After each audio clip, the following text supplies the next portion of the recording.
The zombies were closing in.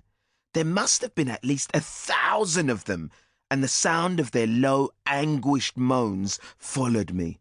Stay calm, I said to myself.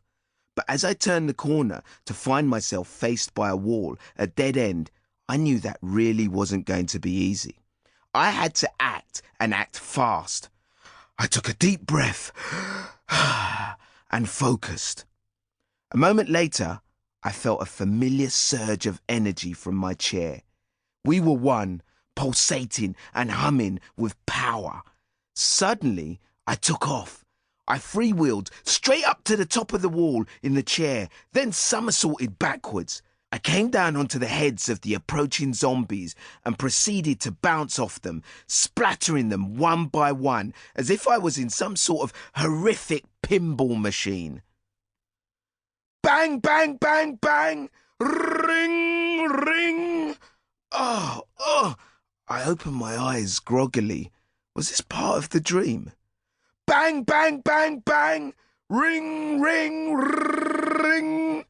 No, there were no zombies anywhere. I wasn't in my wheelchair, and I definitely wasn't dreaming. In fact, I was wide awake and tucked up in bed.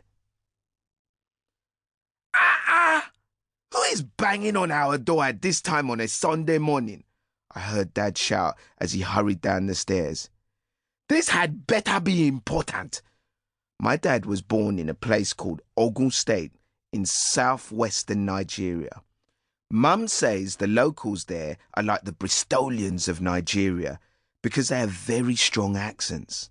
When Dad was angry or concerned, his Ogun State accent became super strong. I strained to hear what was happening as Dad opened the door. Ha! Brian! Have you won the lottery?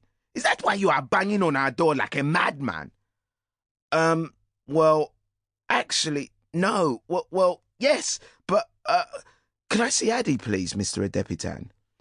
Dad must have said yes, because the next thing I knew, Brian came bounding up the stairs and into my room. If you have won the lottery, Dad shouted after Brian, tell your father I would like a new Ferrari and maybe a year's supply of moi moi. That should be enough to compensate for you waking me up so early. Hi, bro, I started to say, but before I could even finish saying his name, it's gone! All of it! Gone! Vanished! Stolen! Every last penny of it! I put it...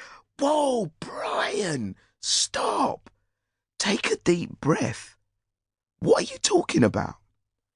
Brian blinked. It was almost as if I'd pressed pause on a remote control. He'd been talking fast forward, and now he was completely still. Then, a moment later, it was like I'd pressed play, but at normal speed. Last night, after we'd finished the car wash, I went home with the money we'd raised, £36.17, and put it in the strongbox in the shed like usual with the rest of the money we'd collected. And then I locked the strongbox. I definitely locked it. Definitely. Okay, Brian, so then what happened? Nothing. What do you mean, nothing? Well, then I just went to bed and fell asleep. Brian, I said as calmly as I could, I don't mean what happened the moment after you locked the strongbox. What happened that made you come round here trying to smash the door down at 8 in the morning? Oh, I see, he said. Well, this morning I got up and went to check the strongbox, and that's when I made my terrible discovery. All the money, all £186.49 has gone. What? I shouted, now wider than wide awake. How can that be possible? Well, said Brian, I've given that a lot of thought and got it down to 3 possibilities. It could have been eaten by a hedgehog that used one of its spikes to open the box. Aliens who can pass through solid material might have taken it, or it could have been stolen by someone who has the key. I think it might be that last possibility, Brian, I said. But I thought you had the only key. So did I, he said. But my mum says that make of strongbox uses the same key for all its boxes, which might explain why we got it for half price from the pound shop.